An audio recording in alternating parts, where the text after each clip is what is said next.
শেরপুর জেলার নকলা উপজেলার কৃষি সম্প্রসারণ অধিদপ্তর 2025-26 অর্থ বছরে বোরো ধানের আবাদের লক্ষ্যমাত্রা নির্ধারণ করেছেন 12,425 হেক্টর জমি। মাঠ পর্যায়ে আবাদ শুরু হয়েছে। আবহাওয়া অনুকূলে থাকলে লক্ষ্যমাত্রা ছাড়িয়ে আরও অতিরিক্ত আবাদের সম্ভাবনা রয়েছে বলে জানান উপজেলা কৃষি সম্প্রসারণ অধিদপ্তর। কৃষকরা জানান, এবার টানা 2 সপ্তাহ তীব্র শৈত্যপ্রবাহ এবং ঘন কুয়াশা থাকার ফলে ধানের চারা উৎপাদনে বাধাগ্রস্ত হয়েছে। তবে বর্তমান সময়ে আবহাওয়া ভালোর দিকে থাকায় ধানের চারার ক্ষতি কিছুটা পুষিয়ে যাবে। এতে বোরো আবাদের কোনো রূপ প্রভাব ফেলবে না। কৃষকেরা বলেন, এখন থেকে 40 দিন পর্যন্ত একটানা বোরো আবাদে মাঠে কাজ করা হবে। কৃষকদের মাঝে কেউ করছেন জমি তৈরি, কেউ বীজতলা থেকে চারা উঠাচ্ছেন, কেউ করছেন রোপণ, আবার কেউ দিচ্ছেন সেচ। মাঠ পর্যায়ে এমন দৃশ্য চোখে পড়ছে।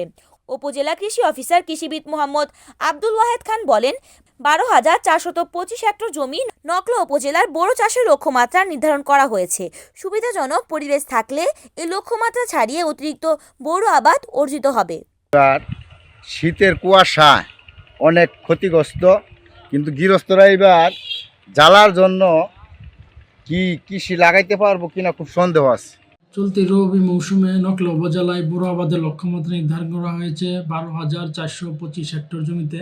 আমাদের কৃষি বিভাগের অব্যাহত সহযোগিতায় আশা করি আবাদের লক্ষ্যমাত্রা ছাড়িয়ে যাবে এবং আবহাওয়া অনুকূলে থাকলে উৎপাদন রেকর্ড পরিমাণ বৃদ্ধি পাবে। রিপোর্ট করেছেন শেরপুর প্রতিনিধি ইউসুফ আলী মণ্ডল, NN টিভি।